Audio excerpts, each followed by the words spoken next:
Hi, my name is Matt Demeglio and I'm a tutor at the UNSW School of Computer Science. Today we're going to continue talking about stacks and queues, and in particular we're going to implement the interface to a stack that Emily talked about in the last video. Now, if we think about it, a stack is just a collection of objects where the order is important. That is, the order that we insert determines the order that we remove from the collection. Now, throughout what we've seen so far in programming, a natural idea would be to use an array as the backing to our abstract data type. So let's see how we might go about using an array to implement a stack.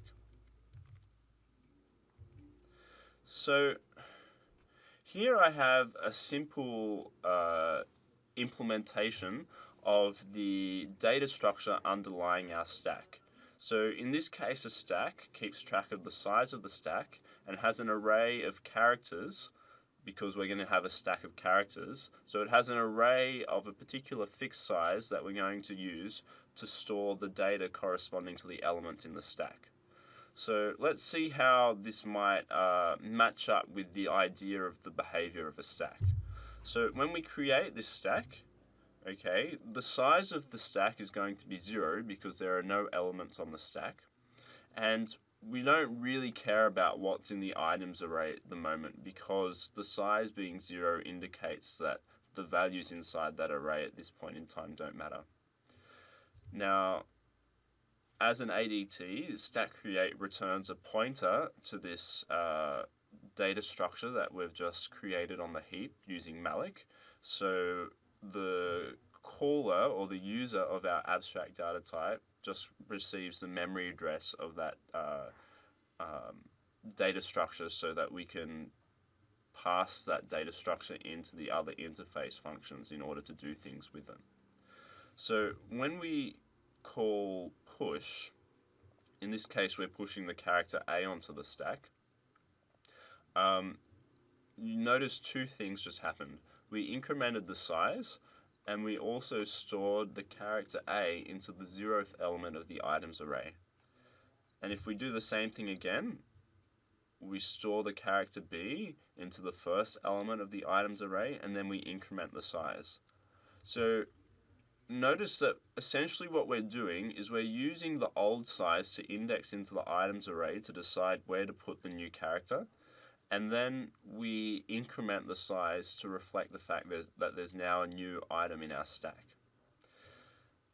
But here we've run into our first problem. Notice that what we've done is we've overflown the end of our allocated memory. So when we created the stack, we allocated just enough space for this struct stack, which includes an integer, which is the size, and a fixed size array of length max size of items. But here, max size was 2, which meant it only allocated enough space to store 2 characters. But this doesn't really work, because with our interface, we should be able to push as many characters onto the stack as we like. So, essentially, what we need to do is think about a way that we could handle this sensibly. So, an easy way out would be to add the additional condition that we check the size of the stack and only allow pushing onto the stack if the size is less than the maximum size. The issue with this approach is that means that we're essentially changing the interface to our ADT to suit the implementation, which isn't really a good idea, especially since in the future it may not be necessary to add this extra requirement. Okay, so another way we could go about doing this is, instead of having the size of the array fixed at compile time, we could instead allocate memory for the array separate to the data structure, the struct stack. And the idea is, when we fill up this array that we've allocated, we can then allocate a bigger amount of memory, copy the existing contents of the stack to the newly allocated location in memory, and then replace the old array with the new array. So essentially the idea is we would resize the array when it completely fills. So let's have a look at how this might work in practice. So notice we have a new definition for the underlying data structure. So a struct stack now has three fields. It has a size, which is an integer, and that's the same as the size in the previous implementation. So this is the number of items that are in our stack. It also has a maximum size. This essentially is the size of the array that we've allocated using malloc. Notice that when we make this array bigger, we're going to change the maximum size. And also we have our items array, but instead of being a fixed size array decided at compile time, it's just a pointer to a separate memory location allocated using malloc. So when we create our stack this time, we start off with a stack of size 0, and we also don't need to allocate any space for items at this point in time. So the max size is 0, and the items pointer is null because we haven't allocated any memory for the array to store the items. Okay, so we're now going to we're going to keep track of our abstract data type using the local variable s, which is going to point to our struct stack. Okay, so now we're going to push the character a onto our stack. So in order to do this, we actually need to request using malloc some space for this array of characters that we're going to add into our data structure.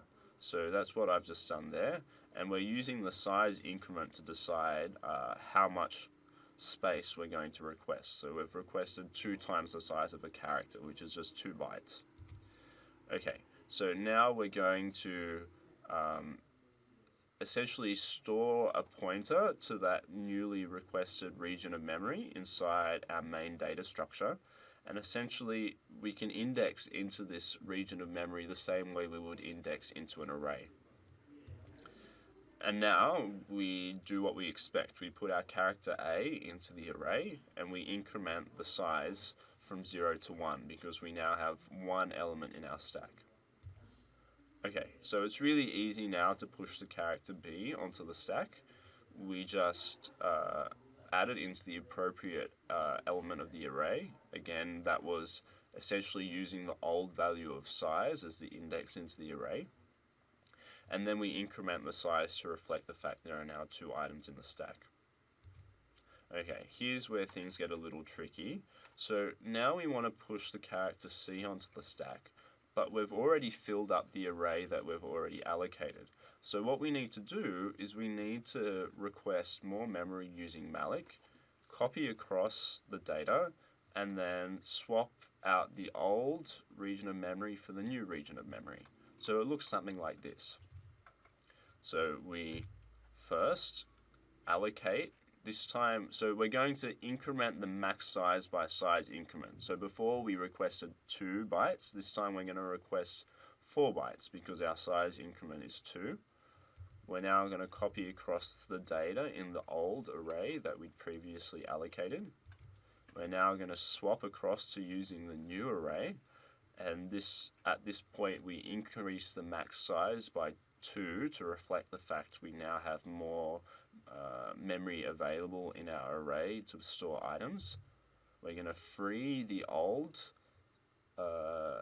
region of memory, and we're going to store the new item C in at the index of the old size and then increment the size. Okay, so that's essentially how we deal with the fact that the array we're using could fill up. So now let's see what happens when we try popping things off the stack. Okay, so here, essentially when we pop the character C off the stack, we could continue to use the region of memory that we already have, but the issue is if we have a really large region of memory and we keep popping things off, we're going to end up with a whole heap of unused space that isn't being freed. So what we kind of want to do is when we pop enough elements off the stack that we could decrease the allocated region by the size increment, that's probably a good idea in order to make some memory, to free the memory that we're no longer using. So here, what we've done is we've stored in a local variable called ret the value we'd like to return, and then we've decremented the size to remove C from the stack. But now what we're going to do is we notice that the size 2 is actually equal to the max size minus the size increment, which means that we can essentially free up our size increment number of bytes of memory if we copy the remaining elements on the stack into a smaller region of memory, change over to using this newly malloc region of memory, and then free the larger region of memory that we no longer need. Okay, and so the character C gets returned from popping off the stack, and then we can print this out onto our standard output. Okay, so we've now popped the character B off the stack. This one was really easy. We just decremented the size and returned the character. And we print that out to the command line 2. And finally, we pop the character A off the stack, and we notice now that the size is 0, which means by our logic, we could again free up 2 more bytes of memory because the size is equal to the max size minus 2. So in this case, what we do is we just free the region of memory that we'd allocated and set items to null, because now there's no more items left on the stack. Okay, so the function returns at the character A, and we print that out. And then we free the stack because we're done. Okay. So what's helpful to know is that there is this system function called realloc, which lies within the malloc family of system functions. And if we have a look at the description of realloc, we notice that it kind of would be really helpful when trying to implement this behavior where we're resizing the allocated region of memory in order to match the fact that we've filled it up or we've made enough space available that we don't want to keep it.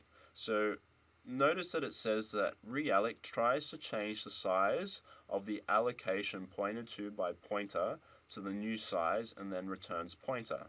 And so if there's enough room to enlarge the memory allocation pointed to by pointer, it creates a new allocation, copies as much of the old data pointed to by pointer as will fit to the new allocation, frees the old allocation, and returns a pointer to the allocated memory.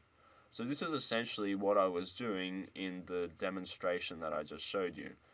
We allocate a new larger region of memory, we copy across the data from the old region of memory to the new region of memory, we free the old region of memory, and then we use the pointer to the new region of memory as our new array pointed to by our data structure.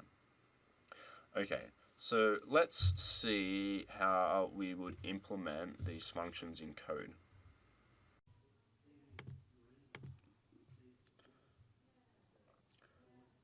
Okay, so here we have the same data structure from the slides. So our struct stack has a field called size, which will keep track of the number of items that are currently in our stack. It has a max size, which will keep track of the amount of memory that we've allocated for our items array. That is the number of characters that will fit in the currently allocated region for the items. And we have a pointer to the items array itself, where a null pointer indicates that we haven't yet allocated an items array because we have no items. So let's start by implementing our stack create. So if you recall, we use stack with a capital S as the type for our abstract data type, but in our header file it is just type defined to be a pointer to a struct stack. So let's have our stack S, and this pointer is going to point to the region of memory returned by our request to malloc for enough space to store one of these struct stacks. So we need the size of a struct stack.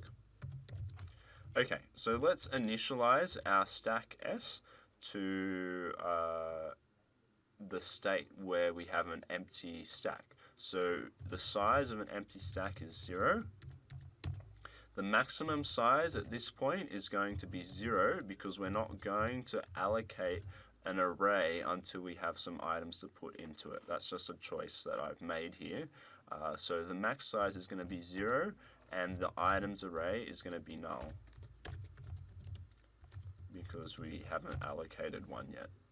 Now, the idea is whenever we don't have enough space to push an item on, we're going to increment the max size by 2, and then we're going to reallocate this items array in order to be the new max size. And if we check inside our man pages, if we type man realloc and have a look, so we can scroll down with the arrow key,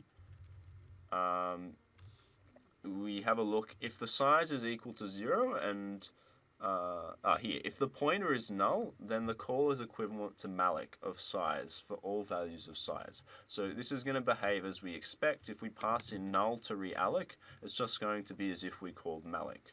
So we'll see that come into effect when we call push. Okay, but to do our free, essentially if this items array is not equal to null, then that means that this array has been alloced at some point in the past and needs to be freed. So we need to call free. So if the items is not equal to null, let's free the items array. And then once we've done that, we're okay to free the struct stack itself. So let's free S. Okay, so for push, let's first deal with the case where we're pushing an item and we don't need to resize the array. So if you recall from the slides, essentially what we did is we used the old size of the stack as our index into the items array to put the new element.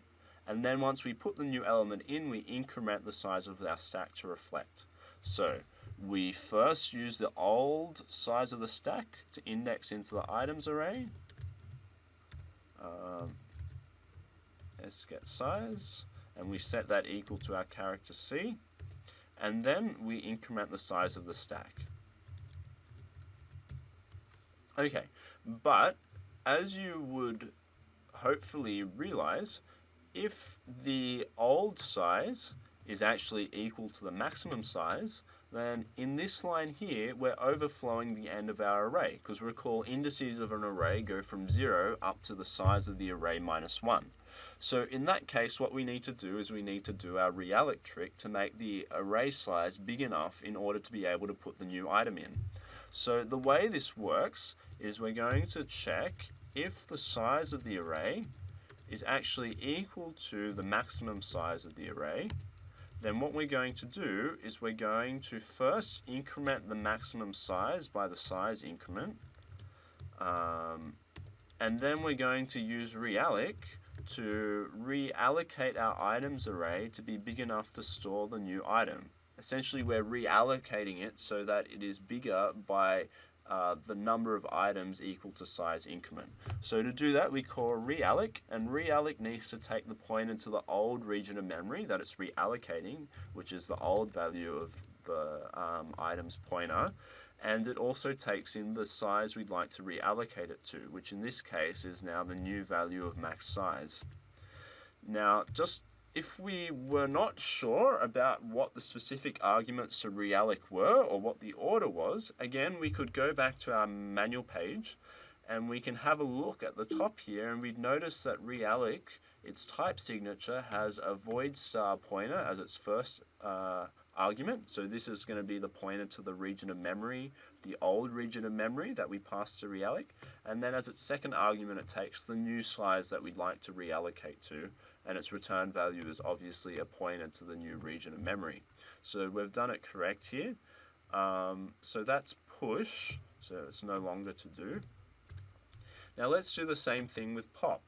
So with pop, okay, if we didn't want to resize the array to become smaller once we make enough free slots available, then the implementation of pop would look like this. So we would first decrement the size to reflect the fact that we've removed an item from our stack, the top item, and then what we would do is we would use the new value of size as the index into our items array to decide what to return. So we're going to return the items array, we're going to return the new value of size as our index into it. Because if you think about it, if the old size, okay, is going to be the last element of the array is going to be one less than the old size, because again we index from 0 up to the size of an array minus 1.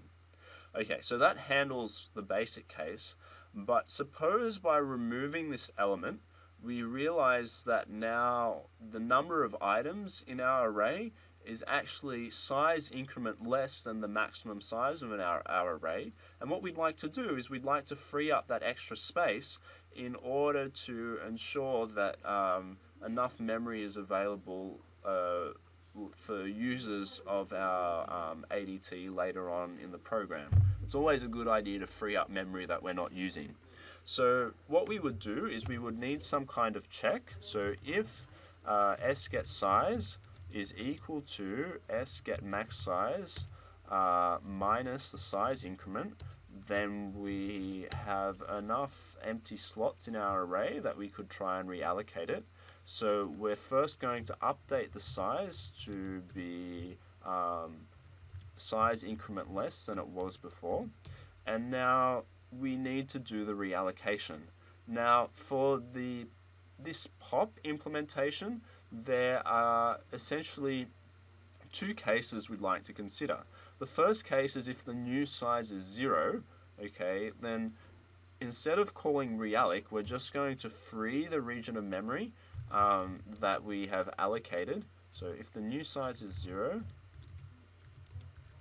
we're going to free the region of memory that is associated with the items array, and we're going to set items to null.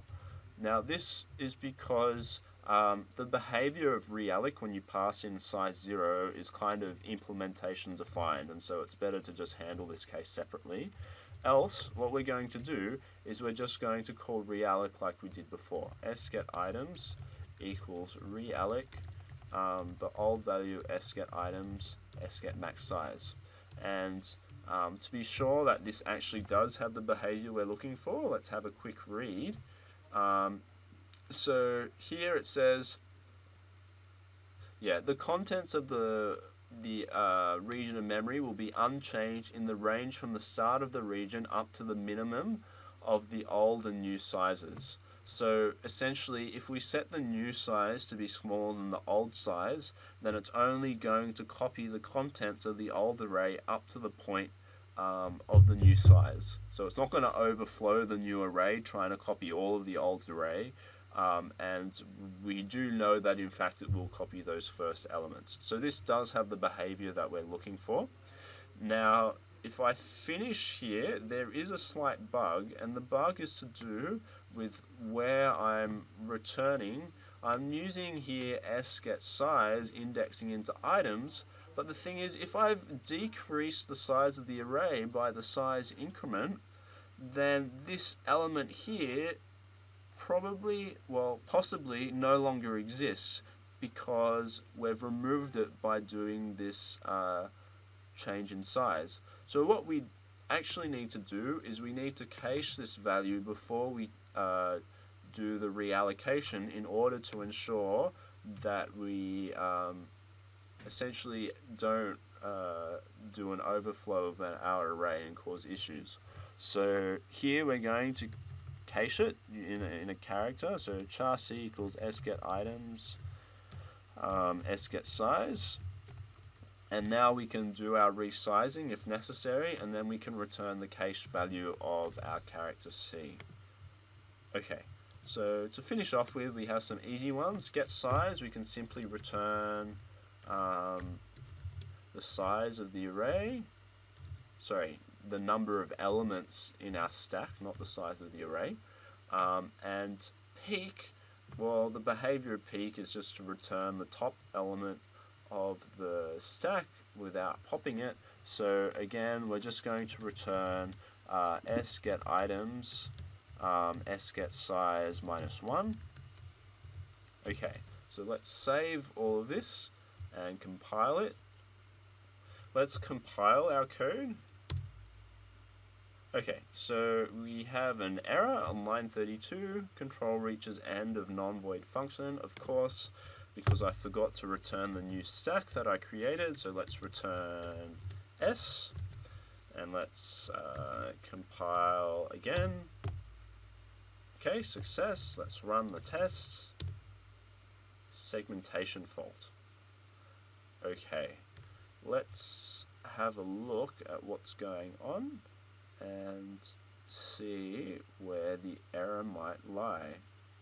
Okay, so some things that I didn't do, which might be helpful, is if malloc runs out of memory, then it will return null. So it's a good idea to check that the pointer returned by malloc is not null, although I'm pretty sure that's not the issue, but let's do it anyway. Assert s is not equal to null. And again, when we do realloc, let's assert sGetItems is not equal to null. And again, assert sGetItems is not equal to null. Okay, now there's a few other places where we need to be careful. So if you recall, in our pop function, we said that as a part of the definition of the interface to our ADT, that it's illegal to call pop on a stack which is already empty. Because in that case, well, if there's no items on the stack, then there's no sensible thing that pop could return.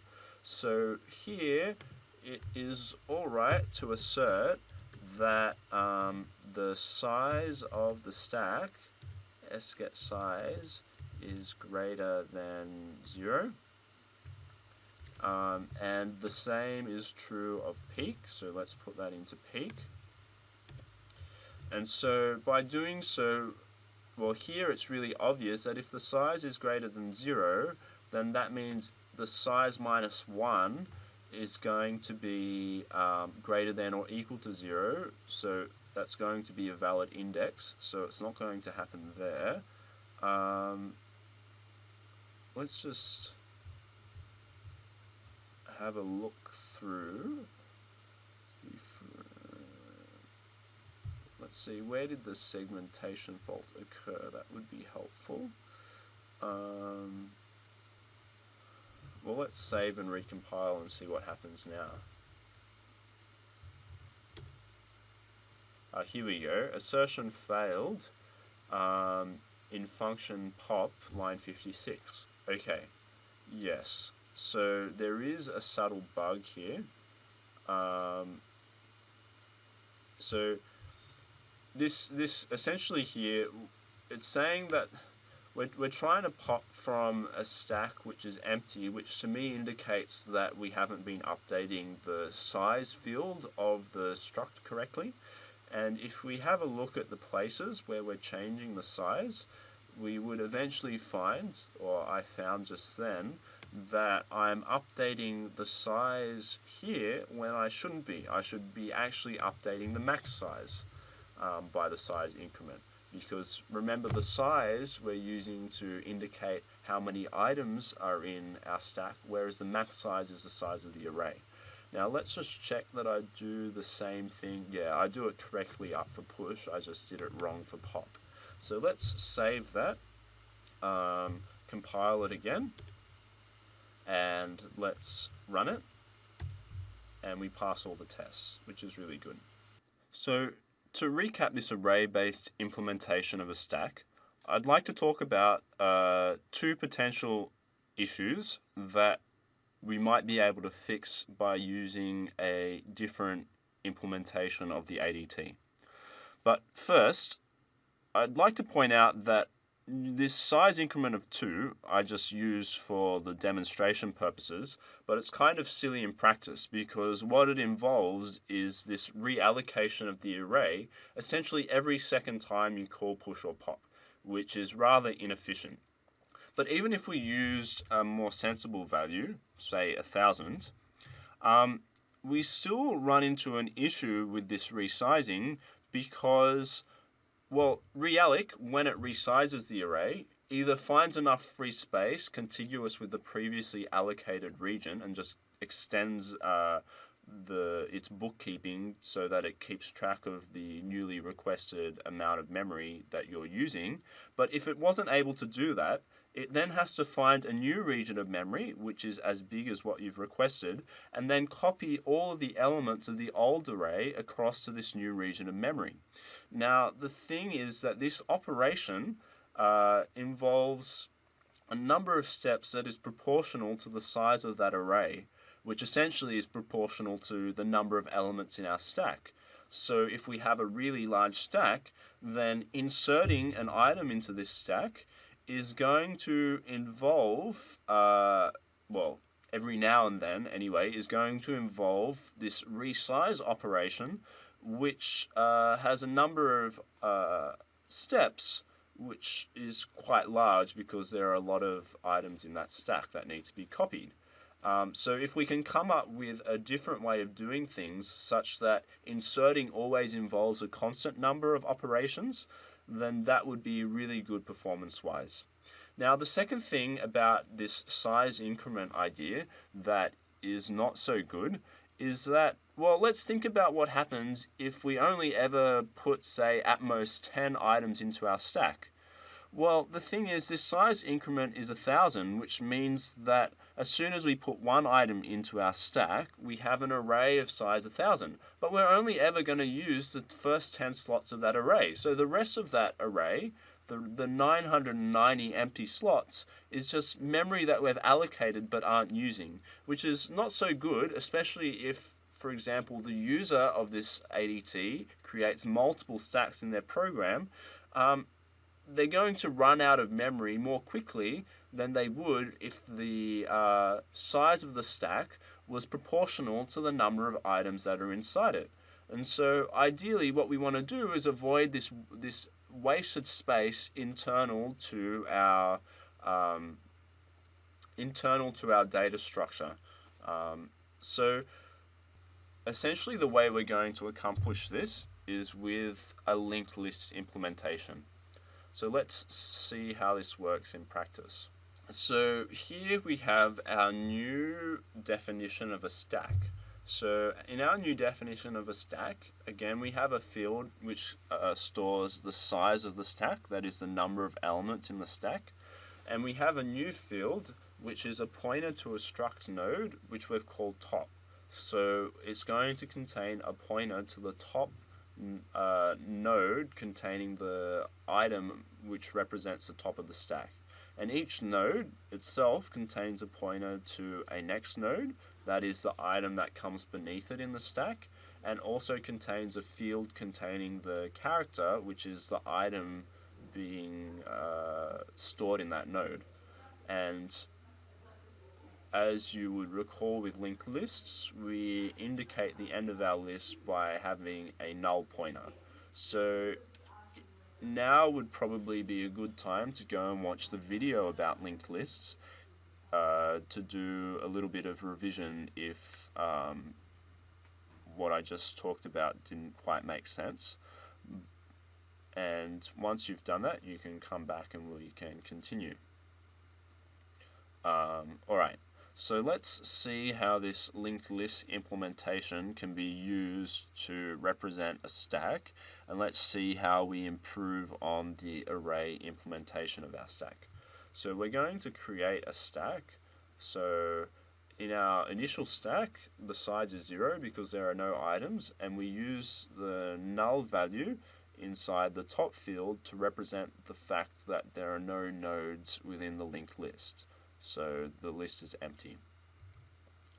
And we store a pointer to our newly allocated data structure in the variable s. Alright, so now we're going to push the character A onto the stack. So this involves creating, using malloc, allocating a new region of memory to store a struct node, and then initializing it so that its next pointer points to wherever the next pointer of the previous element in the stack points to. But in this case, because we're inserting the first element, the next pointer is going to point to wherever top previously pointed to. And so that's going to be null. And we also set the item field of the new node to be the character A. Alright, and then what we do is we set the top pointer in our stack to point to the newly allocated struct node. So what we've just done is we've inserted the node at the front of our linked list. Okay, so now we're going to insert the character B into our list. Now, in order to have the behavior that the items we insert end up on the top of our stack, essentially all we're going to do is we're going to insert it between the struct stack and the first struct node in the list. So this is really easy. We just allocate space for a new struct node. We set its next pointer to point to where the top pointer of the struct stack points to, because the previous top of the stack is now going to be the second element. We also set the item field of the newly allocated struct node to be the item that we want to push onto the stack. And finally, we update the top pointer of our struct stack to point to the newly created struct node. And by doing so, we've inserted it into the front of the linked list. And let's do this again for the character C. We allocate a new node, which has as its next pointer the memory address of the previous top of the stack. We also set its item field to contain the character C that we'd like to push onto the stack. And then we update the top pointer to point to the newly inserted node, thus inserting it at the front of the linked list. Alright, so now let's see what happens when we want to pop items off the stack. So what we're going to do is we're going to keep a temporary pointer to the node that we'd like to remove from the stack so that we can free it. And we're also going to store in a local variable the value that we'd like to return, because it has to persist after the node gets freed.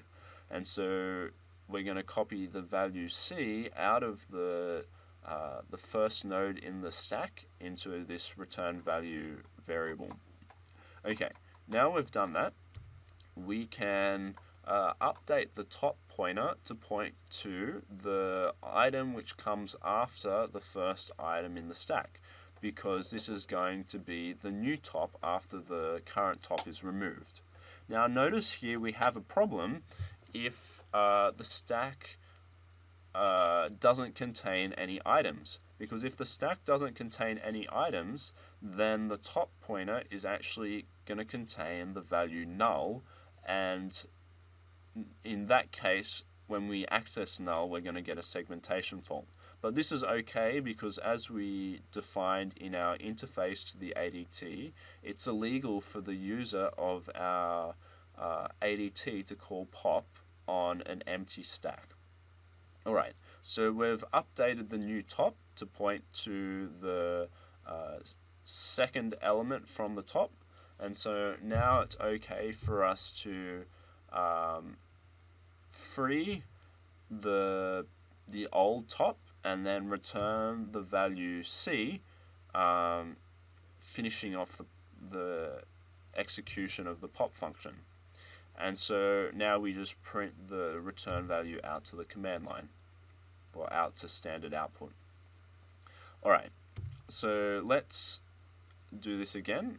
Let's pop the next value off the stack. So we're first going to have a local variable which keeps track of the memory address of the old top of the stack, so that we can free it later on once we've removed it from the stack. We then update the top pointer in our struct stack to point to the new top of the stack, which was the previous second element of the stack, and by doing so we've removed the old top node from the stack. And finally we can free the old top node of the stack and then return the value that was stored in that node, thereby completing the execution of the pop function. And then finally we can print this out to the command line. And we do the same thing once more. We keep track of the memory address of the old first node, top node in the stack, and then we update the top pointer to point to null, which was where the next pointer of the old top node of the stack pointed to. Essentially, what we've done by removing this final top node of the stack is we've returned to the empty linked list.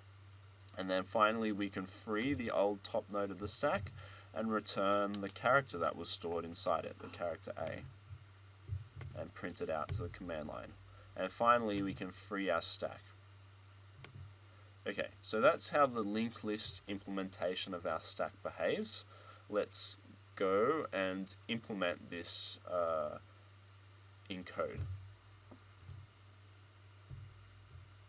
Alright. So here we have the data structure that I had on the slides. We have a struct stack which contains the size and a pointer to the top node of the stack. And we have a struct node which is going to be one of the nodes in our linked list. It contains a character to store the item for that node and a pointer to the next node in the linked list. So to create our stack, okay, we're going to need to malloc enough space to store one of these struct stacks.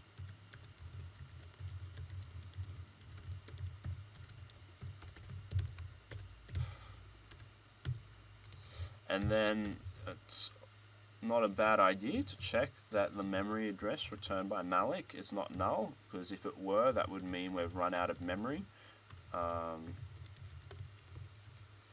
And let's initialize this newly allocated region of memory to represent the state of an empty stack. So in that case, the size is going to be 0 because there's no items on the stack, and there's going to be no nodes in our linked list, so the top pointer is going to be null.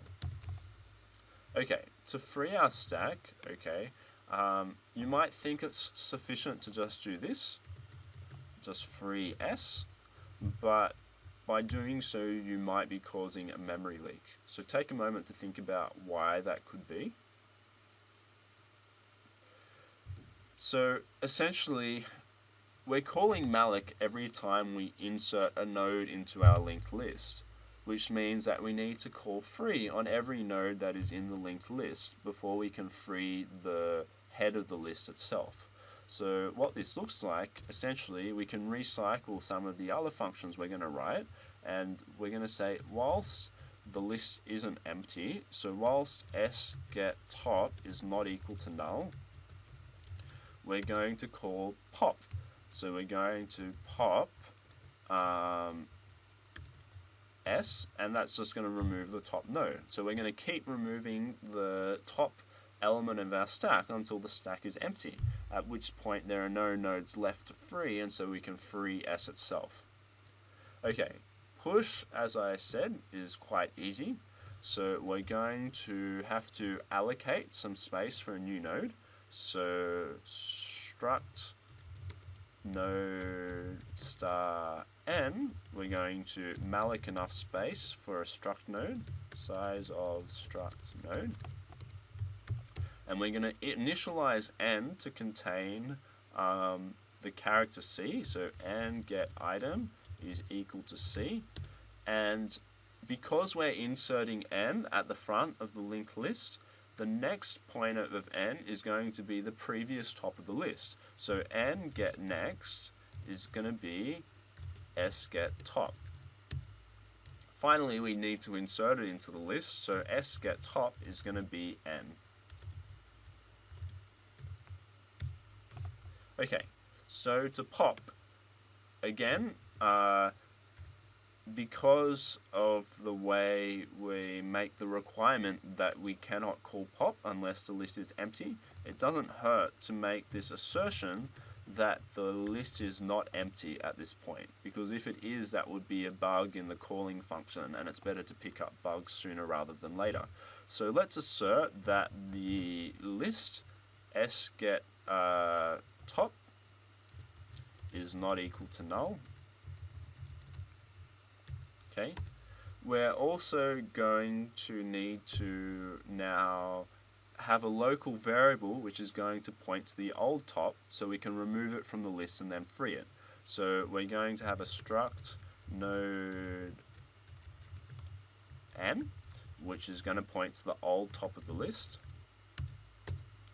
And now that we've kept track of it, we can update the top of the list to be the one which was immediately beneath n. So sGetTop equals nGetNext.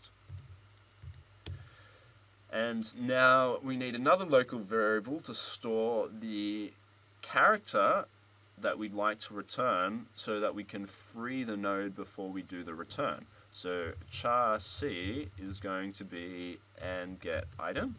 So now we've saved that character, we can free the node n, and then we can return the character that was inside it. Okay, so again, peek is really simple. We're just going to return the value stored in the top node, and the size is really simple. We're just going to return the size that we keep track of inside our struct stack. Now, something that I have forgotten to do, which I better do now, is that whenever we push onto the stack, we should increment this size counter, and whenever we pop from the stack, we should decrement it. So in push, I'm going to go sGetSize, we're going to increment it, and when we pop, we're going to do sGetSize, and we're going to decrement it. Okay, so now we've implemented our stack ADT using a linked list. Let's compile it. So we want to go into linked list. Let's clear that. Let's compile it. Oh, we have a non-void function that isn't returning on line 34. Ah, of course, stack create actually has to return the stack it creates. See now, compile it, success, run it, success. Okay, so just to recap, let's see why this linked list implementation is better than the array implementation from earlier. Well, notice the first thing is that the amount of memory allocated is only what is needed to store the items which are currently in the stack. If there's no items in the stack, then the only memory that's allocated is for this struct stack to represent the fact that we have an empty stack. If there's one item allocated, then we have this struct stack and a single struct node. If there are two, then we have two struct nodes, three struct nodes. So unlike the array implementation, where it didn't matter how many items were in the stack, we always allocated that fixed amount. Here, the amount of memory that we're using grows and shrinks with the number of items that are in our stack. The second benefit of this linked list implementation is that every insert only has a fixed number of operations. There's no need to iterate through every item of the stack in order to insert an item, which means that it's more performant than the array implementation, which whenever it needed to resize the array because the array had filled up, required it to iterate through all of the elements of that array and copy them across to the newly allocated region of memory. So in those two ways, the linked list implementation is better than the array implementation. And finally, I'd just like you to note that because of the way ADTs work, it's really easy to swap out the old, less performant implementation of the stack for the new, more performant implementation of the stack.